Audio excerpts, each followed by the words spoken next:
Hey besties, welcome back to the channel. Today we need to talk about something that honestly gets darker the deeper you look into it. Because over the last few months, more private emails connected to and have surfaced. And while some people expected emotional conversations about regret, family, or fear during his legal troubles, that's not really what these messages reveal. Instead, what stands out is obsession. And I don't mean normal affection between a husband and wife. Marriage intimacy is not the issue here. The disturbing part is the timing, the context, and the mindset behind it all. Because while Josh was facing federal charges connected to horrific illegal material involving children, while the entire world was watching his downfall unfold, while his family was collapsing around him, his main focus in many of these emails seemed to be feeding his own desires. That's what makes this story feel so unsettling. Now, before we dive into the emails themselves, let's rewind for a second and talk about the situation surrounding Anna during this time. Because according to reports and multiple sources close to the family, after Josh was released before trial, he was not allowed to live with his children. Instead, he stayed with family friends under supervision. But rather than remain home full-time with her 7 children, Anna reportedly spent large amounts of time staying near Josh. And that decision raised a lot of eyebrows. People began asking, why would a mother leave her children behind during one of the most traumatic periods in their lives just to stay close to a husband accused of such disturbing crimes?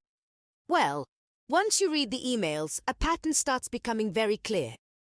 Josh constantly needed validation, constant attention, constant reassurance, and Anna seemed trapped in a cycle where she felt responsible for emotionally and physically satisfying him no matter what was happening around them. Even during pregnancy, even during court proceedings, even while the entire family was in crisis. The relationship almost starts to read less like a healthy marriage and more like emotional dependency mixed with manipulation. And honestly, that's where things start becoming really uncomfortable. Because in one of the earliest emotional emails Anna sent him, after he'd already been locked up for months, she writes late at night about how lonely she feels without him. She talks about missing their routines together. Breakfast, phone calls, evenings after the kids were asleep. At first the message sounds emotional and heartfelt, like a wife grieving separation from her husband. But then the tone shifts. Suddenly, the focus becomes almost entirely about physical intimacy, about excitement, anticipation, passion. She describes memories of their nights together in intense detail and talks about fantasizing about him while he's incarcerated. And again, under normal circumstances, couples missing each other physically isn't shocking. But this wasn't normal circumstances. This was happening while Josh had just been convicted in connection to some of the most disturbing material imaginable. That's the part many people cannot wrap their heads around. The emotional disconnect feels massive. And according to people who studied these exchanges, something interesting happened after Anna sent that email. Josh's behavior changed immediately. Up until that point, many of his messages were shorter, flatter, less emotionally engaged. But once Anna began speaking in the way he wanted, romantic, physical, admiring, he suddenly became extremely affectionate again. Almost like he was rewarding her. He started calling her pet names, complimenting her appearance non-stop, telling her how attractive she was, asking for photos, talking about fantasies, talking about missing her body specifically. And some critics believe this reveals something very important about the power dynamic in their relationship. Because it starts to feel like Anna had learned that the easiest way to keep Josh emotionally connected to her was to constantly reassure him physically and emotionally. That's heartbreaking when you really think about it. Especially because this relationship had already survived scandals before. Cheating allegations, adult website leaks, public humiliation, years of rumors and pain. Yet despite all of that, Anna still seemed desperate to win his attention. And psychologists often talk about this kind of dynamic in unhealthy relationships. When one partner keeps moving the goalposts emotionally, the other person becomes trapped trying harder and harder to earn approval, affection, or loyalty, no matter how much they sacrifice. No matter how exhausted they become. And if you read these emails carefully, that pattern appears everywhere. Anna constantly praises Josh, encourages him, reassures him, builds him up emotionally. Meanwhile, Josh's responses often circle back to himself. What he misses, what he wants, what he fantasizes about. It becomes less about partnership and more about feeding his needs. And remember, during this entire period, Anna was also raising 7 children in the middle of a public scandal. That's an enormous amount of pressure. But instead of conversations focused mainly on parenting, emotional healing, or protecting the family, many of these exchanges kept drifting back toward physical desire and fantasy. And that's what shocked so many people reading them later. Because for most families, a crisis like this would completely destroy any sense of normalcy. There would be fear, shame, anxiety, emotional exhaustion. But Josh's messages often felt disconnected from reality, almost like he could compartmentalize everything. 1 minute talking about God and faith, the next minute obsessing over intimacy, then immediately shifting back to religion again. That emotional whiplash becomes a huge theme in these conversations. And according to some former members of similar religious circles, this may actually reflect the culture they grew up in. In extremely strict environments where drinking, partying, dating freely, or exploring individuality are heavily restricted, intimacy inside marriage sometimes becomes overglorified. It becomes the one approved outlet for desire. And when someone already has compulsive tendencies, unhealthy obsessions, or secret addictions, that combination can become toxic very fast, especially when accountability is weak. And here's another detail many people forget. Josh was already caught previously in scandals involving adult content and infidelity years before the criminal case even happened. So by the time these prison emails were written, Anna already knew she was dealing with a husband who had repeatedly betrayed trust. That changes the way many people read her behavior. Some believe she was desperately trying to hold on to the marriage no matter the cost. Others think she had been emotionally conditioned for years to believe her role was to keep her husband satisfied and loyal. Either way, the emails reveal a relationship that feels deeply unhealthy beneath the surface. And unfortunately, this is only the beginning. Because in the next set of messages, Josh's language becomes even more intense, more possessive, and honestly more unsettling. Especially once he starts pushing conversations into increasingly explicit territory while sitting behind bars awaiting sentencing. And some of the things he says next left even long-time Duggar followers completely stunned. After Anna finally sent that emotional late-night message too, something completely changed in the way he talked to her. Before that point, most of his emails sounded flatter, shorter, almost emotionally disconnected. But the second she started describing how much she missed him physically and emotionally, he suddenly became obsessed again. It was almost like he needed constant reassurance that she still wanted him. And honestly, the more these messages continued, the more disturbing that dynamic became.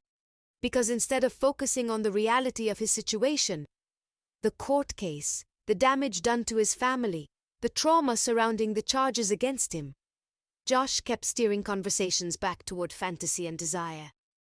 That became his comfort zone. He started calling Anna things like sexy wife, dream girl, and constantly praised her appearance. He would tell her how much he missed looking at her, touching her, being alone with her. And according to reports, he even began asking her to dress a certain way during their monitored video calls. That detail alone shocked people. Because publicly, the Duggar family spent years promoting extreme modesty culture. Women in their world were taught to cover up, avoid showing skin, avoid drawing male attention. But privately, these conversations painted a very different picture.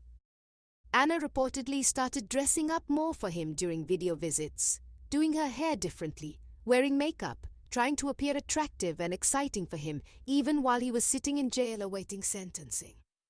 And critics immediately noticed something painful about that. It felt like Anna was constantly trying to compete with the images and fantasies already living inside Josh's mind. Like she was terrified of losing his attention.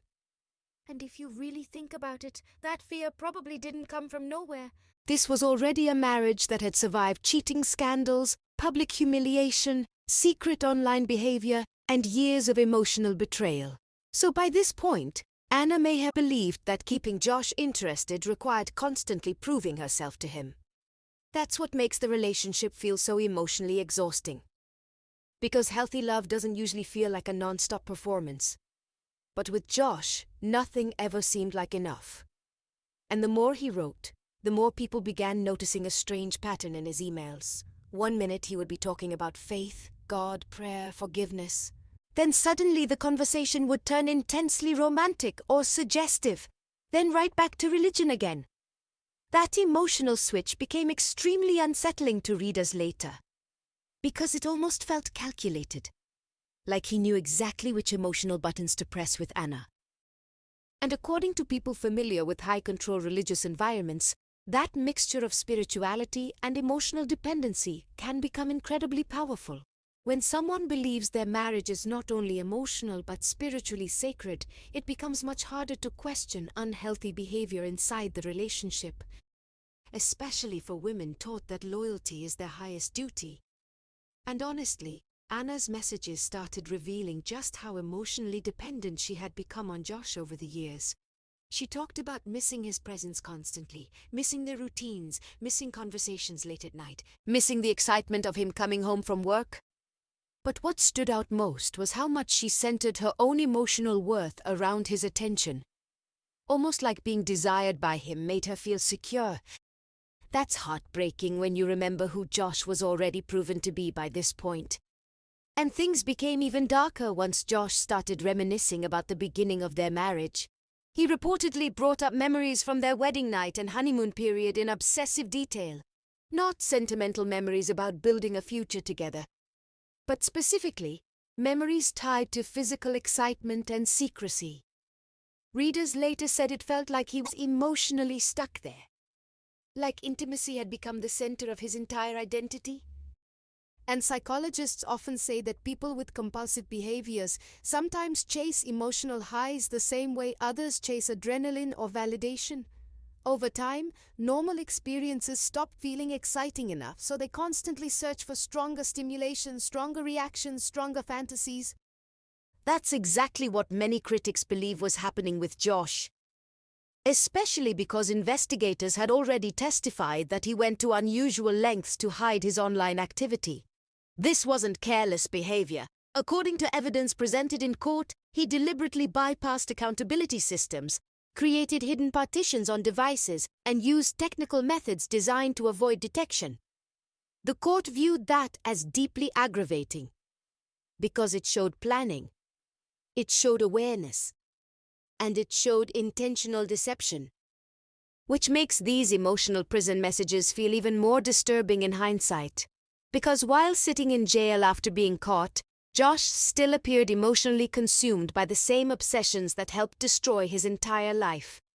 And meanwhile, Anna kept responding with loyalty, admiration, and reassurance.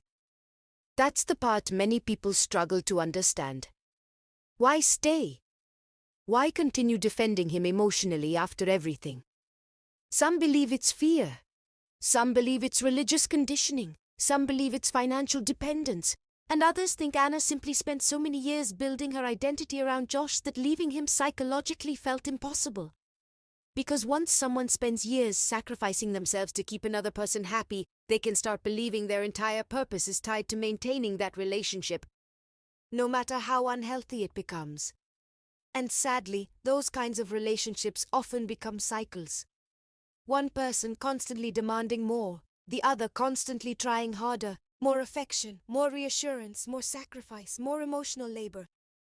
But no matter how much is given, it's never enough. And according to people who later reviewed all these prison emails together, Josh's language only became more intense as time went on, more possessive, more obsessive, more focused on fantasies about the future once they were reunited again. Almost like he was building an emotional escape world inside his head, while ignoring the reality crashing down around him. The deeper these prison letters went, the more obvious it became that was living inside two completely different worlds at the same time.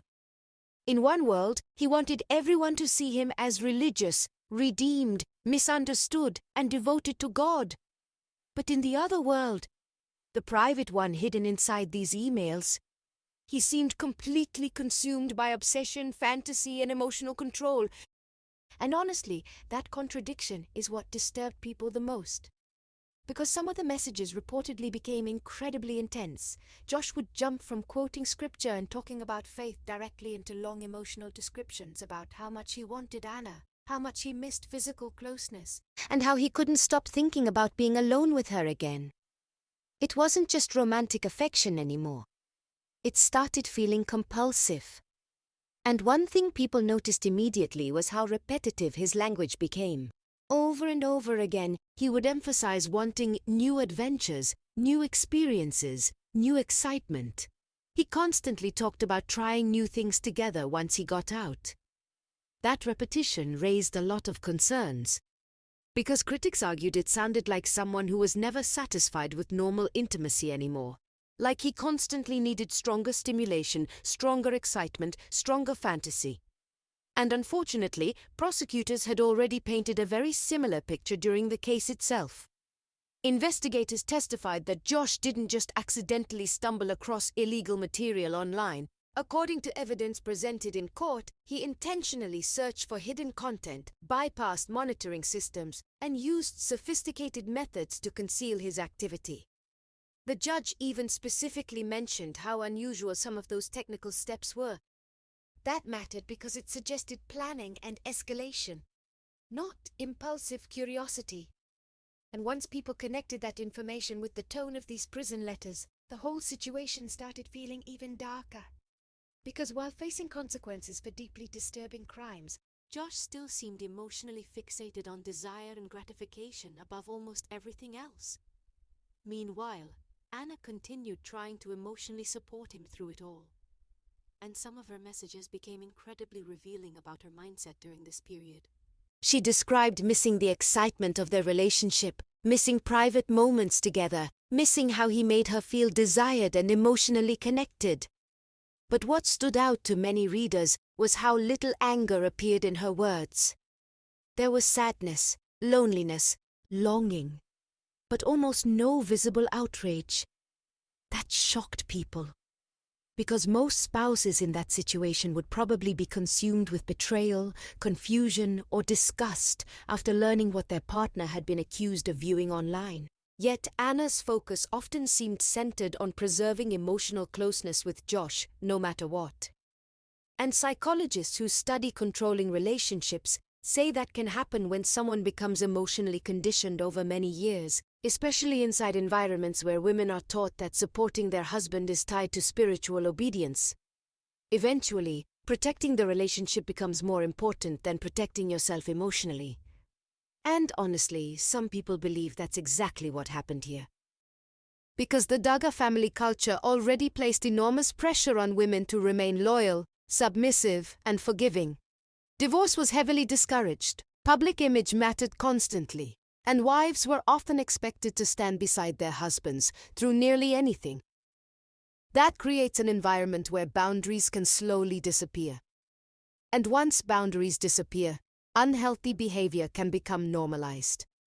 Now, another thing that deeply unsettled readers was how Josh constantly compared Anna to fantasy. He repeatedly described her as his dream girl, his perfect woman, his greatest desire. At first glance, those words sound romantic. But over time, people started noticing something uncomfortable underneath them.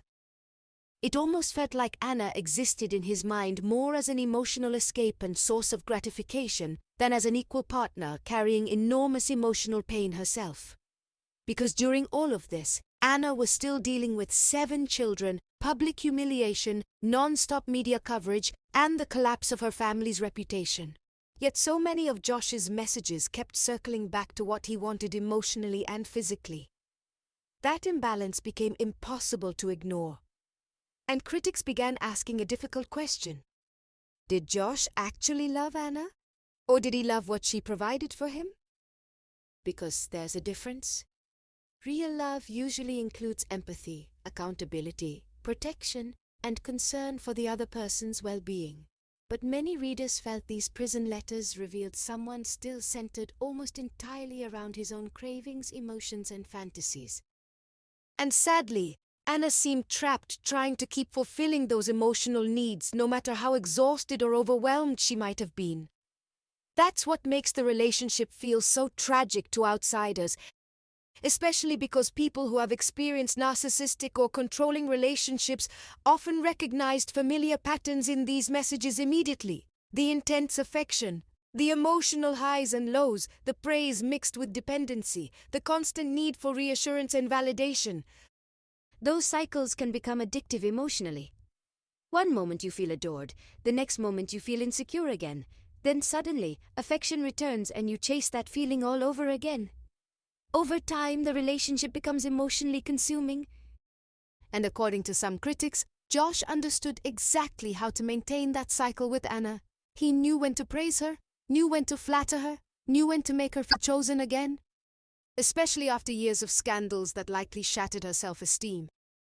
And perhaps the darkest part of all this is that while these emotional fantasy conversations were happening privately, the real-world consequences surrounding Josh's actions never disappeared. There were still victims involved, still trauma involved, still horrific evidence involved. That reality sat in the background of every single one of these messages, which is why so many people reading them later felt disturbed rather than romanticized by them. Because underneath all the affectionate language and emotional obsession was the reality that this entire relationship was unfolding during one of the ugliest criminal scandals tied to a reality TV family in years. And the closer sentencing got, the more emotionally intense Josh's messages reportedly became. Almost like he was panicking at the thought of losing access to Anna completely. By the final weeks before was transferred out of the detention center, the emotional tone of these letters had become impossible to ignore. Everything felt more intense, more desperate, and honestly more obsessive than before. It was like he was trying to emotionally pull closer and closer to him while the reality of his sentencing kept getting nearer. And the strangest part was that despite everything happening around them, the criminal case, the public humiliation, the destruction of their family image, Josh still seemed emotionally consumed by fantasy and control. That was his focus until the very end.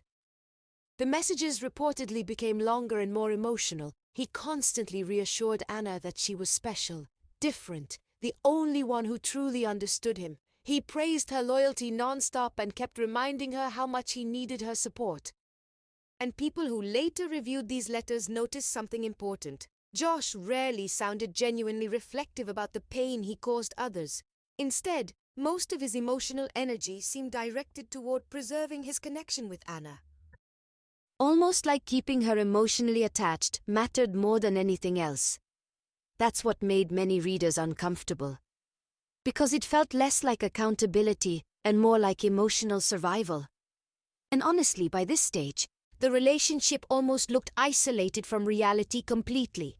The outside world saw a massive criminal scandal involving disturbing evidence and federal charges, but inside these private conversations, Josh and Anna seemed trapped inside their own emotional bubble where loyalty and intimacy became the center of everything. And maybe that's why Anna stayed. Not because she fully understood or accepted everything he had done, but because emotionally, she had spent so many years building her identity around being his wife, that leaving no longer felt possible. That happens more often than people realize in controlling relationships. Especially relationships built around religion, dependency, shame, and emotional conditioning. Eventually, the unhealthy dynamic becomes normal. The manipulation feels like love. The pressure feels like duty. The emotional dependency feels like commitment. And by the time someone realizes how toxic the cycle has become, they often feel trapped inside it. That's why so many people reacted emotionally to these emails once they surfaced. Not because the messages themselves were shocking on a surface level, but because they revealed the psychology underneath the marriage. A relationship where one person constantly demanded emotional reassurance and stimulation, while the other kept sacrificing herself trying to maintain peace, affection, and stability no matter the cost. And sadly, relationships like that rarely end cleanly. They slowly drain people emotionally over years. Now, during sentencing, the judge made something very clear. The court believed Josh went to extraordinary lengths to hide his online behavior. Investigators testified about hidden partitions, bypassed monitoring software, and deliberate attempts to avoid accountability systems. This wasn't viewed as accidental behavior. It was viewed as intentional escalation. And because of that, the court imposed extremely strict restrictions moving forward, including limitations involving internet access and explicit content. The concern was that his compulsive behavior patterns had become deeply ingrained over time. That detail matters because when you go back and reread these prison letters through that lens, they suddenly feel very different.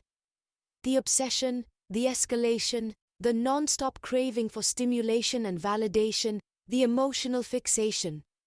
It all connects together in a way that many people found disturbing. And honestly, one of the saddest parts of this entire story is the impact on the children involved. Because while Josh and Anna were emotionally consumed with preserving their relationship, there were still 7 children growing up in the middle of chaos, scandal, and public scrutiny. That damage doesn't disappear overnight. Children absorb tension, they absorb instability, they absorb emotional dysfunction even when adults think they're hiding it. And many critics still worry about what kind of environment those children experience behind closed doors for years, especially with so much secrecy, denial, and emotional pressure surrounding the family. In the end, these emails didn't really reveal a passionate love story the way some people expected. Instead, they revealed a relationship built on imbalance, emotional dependency, obsession, and denial. A relationship where fantasy seems stronger than reality. And perhaps the biggest takeaway from all of this is how dangerous it can become when someone is taught that loyalty matters more than boundaries, more than accountability, and sometimes even more than personal safety or emotional well-being. Because love without boundaries can slowly turn into emotional imprisonment. And looking back now, that's exactly what many people believe happened inside the marriage of Josh and Anna Duggar for years behind closed doors.